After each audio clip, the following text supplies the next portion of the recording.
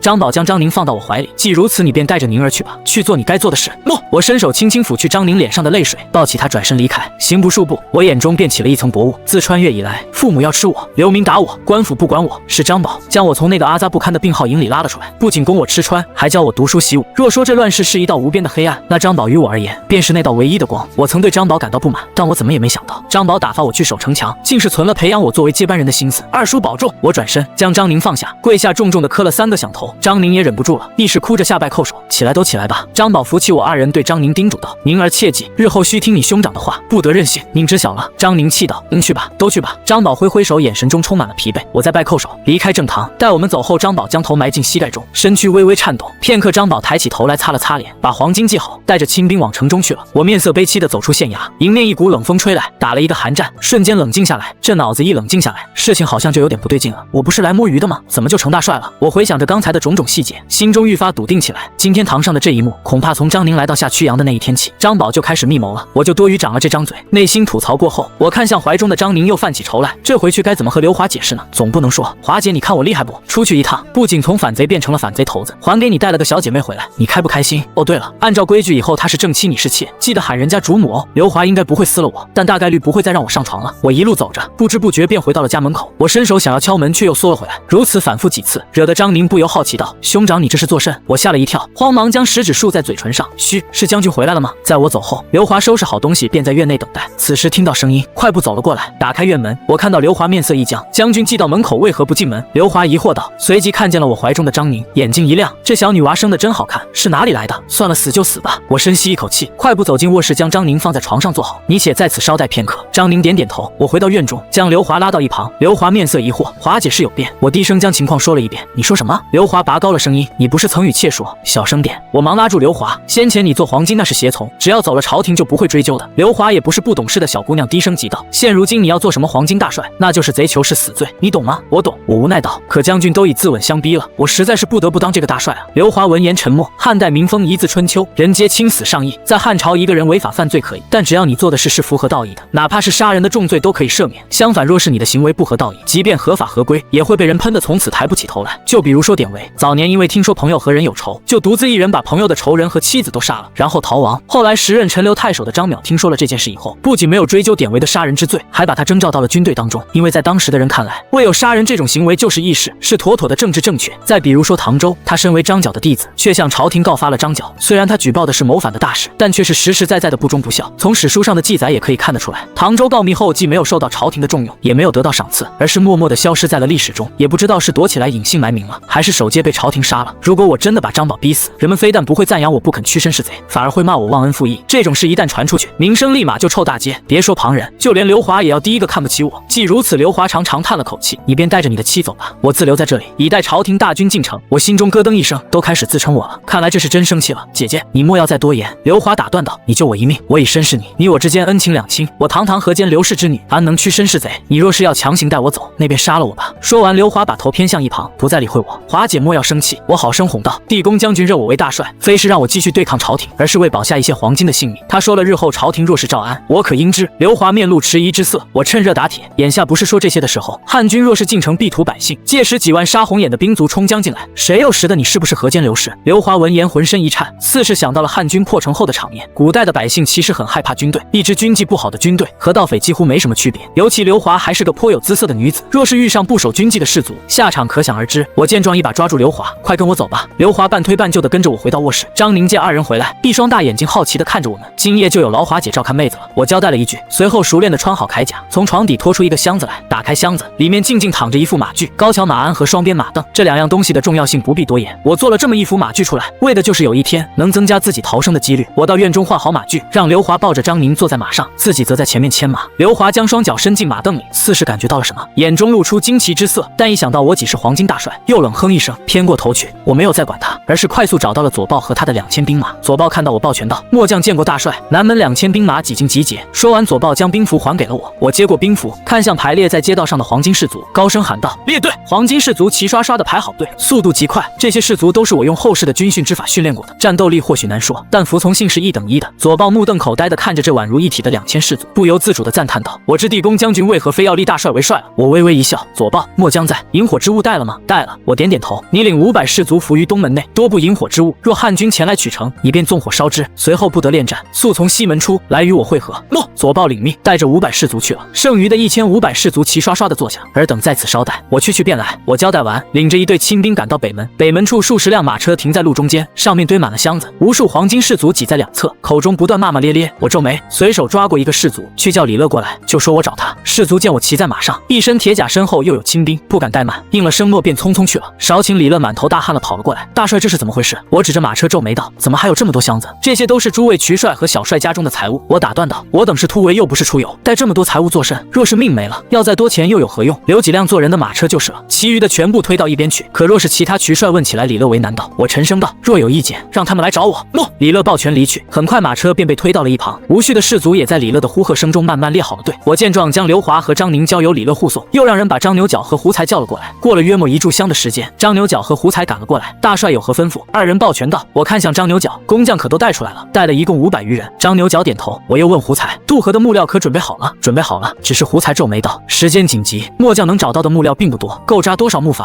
我问道，这末将又不是工匠，哪里能知道？胡才讪笑，去找个工匠来问问。我指着那些马车对张牛角道，你再派一队士卒，将那些个马车箱子都拆了，能拆多少是多少。没过多久，张牛角领了一个老者过来，大帅这是严老，是城里最好的工匠。严老老看着我那还略显稚嫩的面庞，眼中闪过一抹惊讶，下拜道：“老朽严禁，见过大帅。”严老不必多礼，我连忙下马将严禁扶了起来。胡才，你那边有多少木料？胡才报了个数。我开口问道：“严老，这些木料若是扎成可渡10人的木筏，能扎多少？”木料不同，用处也不同。严禁说道：“老朽得去看看才能知晓。”胡才引着众人来到堆放木料的地方。严禁看完以后说道：“若是要在10人，能扎木筏50余艘，只有50艘。”我皱眉，指着那些被拆解的马车说道：“若是再算上这些，能扎多少？”严禁粗略地估算了一下，大约70余艘。我把全城的工匠都调给你，不必考虑耐用，只需能渡10余次河便好。卯时前能扎好吗？我在心中算了算，70艘大概是够用了。能。严禁点头。好，我喜道：“若严老能在卯时前扎好70艘木筏，我重重有赏。”谢大帅。严禁躬身一礼，我挥手平退严禁，对张牛角和胡才说道：“这些工匠扎完木筏以后，全部交由李乐护送，你2人合兵一处，张牛角为主将，胡才为副将，一会先送30艘木筏到西门，然后等我号令，若无我令，擅自开城者斩。”2人抱拳应道。张牛角放下手，皱眉道：“大帅，先前你让我去聚集工匠，胡才找木料，李乐护送家眷，左豹去找引火之物，这我军的粮草呢？”胡才听完以后也是一愣：“对啊，粮草呢？粮草之事尔等不必担忧，我自有办法解决。”我摆摆手，去做好你们该做的事吧。2人对视一眼，抱拳离开。从北门出来，我又来到西门。西门内的黄金几经将道路挤得水泄不通，士卒的叫骂声、补教的鼾声和伤员的呻吟声连成一片。看样子张宝应该是把城里能动的男子都拉出来了。我看着这些黄金面色复杂，我知道过了今日，眼前这些活生生的人就会变成尸体，他们的鲜血也会染红整条河水。是我亲手将他们送到了汉军的屠刀之下。即使我知道，就算没有我这条计策，这些人也活不了2天，但事到临头，我的心里还是一阵难受。这就是乱世，汉末三国，英雄辈出，无数人心向往之，可谁又能知道这些英雄名的背后，又是多少百姓的白骨种？我深吸一口气，一股历史的使命感自心底涌起。今日保下的这5000多黄金，便是一个开始。子期，这时耳边传来一道呼喊，打断了我的思绪。回头看去，果然是张宝。二叔，我下马行礼，你那边可准备妥当了？张宝问道。我点头。二叔这边如何？只要你一声令下，即刻可以出发。张宝看着我，你还有没有什么要交代的？我想了想，麻烦二叔传令，每隔10个士卒打1支火把即可。好。张宝点头。还有吗？若是二叔遭遇汉军伏兵，即刻做出渡河北上的姿态便可。我记下了。还有吗？没有了。我看着张宝，脑中回想起这2年来的一点一滴，眼中不由泛起泪花。张宝微微一笑，如今你几是大帅，莫要做那小儿女姿态。顿了顿又道，黄金的未来和宁儿，我都交于你了，你要带着他们好好的活下去，心必不负二叔。我下拜叩首。张宝深深看了我一眼，转身离去。城门打开，黄金士卒鱼贯而出，我一手跪到所有的黄金都出城了，这才起身拭去泪水，揉了揉酸痛的膝盖。我换过几名亲兵，让他们充作斥候，出城侦察汉军动向，随后又让人关好城门，将他本部的1500士卒都叫到西门。黄金出城的动静很大，很快汉军那里就收到了消息，你说贼军出城了。中军大帐中，黄甫松穿着贴身的礼衣，困倦地揉了揉眼睛。贼军此番出城共有多少人？约15000人。斥候答道：你没数错。黄甫松精神一振，15000人，那就是城内黄金的全部主力了。斥候点头道：贼军每隔10人便打1支火把，很好数。贼军打的何人旗号？地公将军。黄甫松哈哈大笑，心中再无疑虑。张宝死期至矣，来人，召集诸将帐中议事。很快汉军将领便来到了中军大帐。斥候来报，张宝率大军15000从西门出，黄甫松高坐主位，披挂整齐，沉声道：我挤在西门布下伏兵，今夜贼军弃城逃跑，此天赐我等尽全功之机，将军神算。帐中诸将纷纷笑道，脸上都是抑制不住的喜气。他们都知道，等打完这一仗就可以回家了，到时候朝廷的封赏下来，他们中的许多人都会升官发财。黄甫松拿出1支令箭，喊道：董明、牛辅、胡轸、李确、郭汜、徐荣、莫将在，命尔等率本部骑兵即刻出发，击敌侧翼。领命。董明上前接过令箭，黄甫松又拿出1支令箭，命东门宗元即刻起兵，取下曲阳城，断贼归路。一名传令兵上前接过令箭，传令去了，命北门邹靖出击，防贼渡河北上。诺。其余诸将随我率主力出击。夜色如墨，我站在城头上，眺望着远方那只长长的火龙，火把没乱，就说明还没遇到汉军伏兵。5里、10里、15里，我略微松了口气。和我计算的一样，汉军果然把伏兵设在了15里外。这样一来，计划的成功率就要高很多了。不过想想也是，下曲阳的东南北3面都是河流，西边也只有1条官道，确实没必要把伏兵设得太近。这附近都是一马平川的平原，若是伏兵设得近了，被黄金发现后逃回城内，那就白忙活了。寅时，张牛角派人把先扎好的30艘木筏送了过来。我抬头看了看时间，对来送木筏的士卒说道：告诉张牛角，但见东门火起，即刻率军渡河，同时令胡才领500人伏于北门外，若有汉军来攻，便鼓噪呐喊，唯疑兵惊之。汉军若不走，让他挡住；汉军若走，亦不必追，尽快渡河便是。诺。士卒应道。我回到城墙上，看到那只火龙的前方一阵扭曲，便明白张宝已经遇到汉军的伏兵了，要开始了。二叔你可要撑得久一点啊！汉军北营，邹靖接到黄甫松的军令，派人将刘备叫了过来。不多时，刘备走进大帐行礼道：不知校尉深夜唤备前来，所谓何事？邹靖的官职是破虏校尉，原本在辽东抗击胡人，黄巾起义后，他率本部兵马一路镇压幽州黄巾，行至涿郡之时，恰逢刘备组建了一支义军来投，因此便将他收到麾下。玄德来了，邹靖将黄甫松的将令说了一遍。我奉命出击，营中不可无人镇守，这你领兵马1000，镇守大营。校尉刘备犹豫道：被自追随校尉以来，寸功未立，愧对国家。如今逆贼末日将至，被愿随将军一同讨贼，以献绵薄之力。刘备麾下的士卒都是临时招募的义勇，说白了就是民兵，战力不高，因此在讨伐黄巾的过程中，邹靖很少用到他。说寸功未立有点夸张，但功劳不多倒是真的。后来守到中平5年，刘备才因为参与平定张纯叛乱，累功升了一个200石的安喜县尉。从这点来看，就知道他其实没在黄巾之乱中捞到什么好处。现在眼看着张宝即将败亡，刘备的心里也有些焦急起来，再不打可就没得捞了。玄德无需忧虑，你只需守好大营，亦是一件功劳。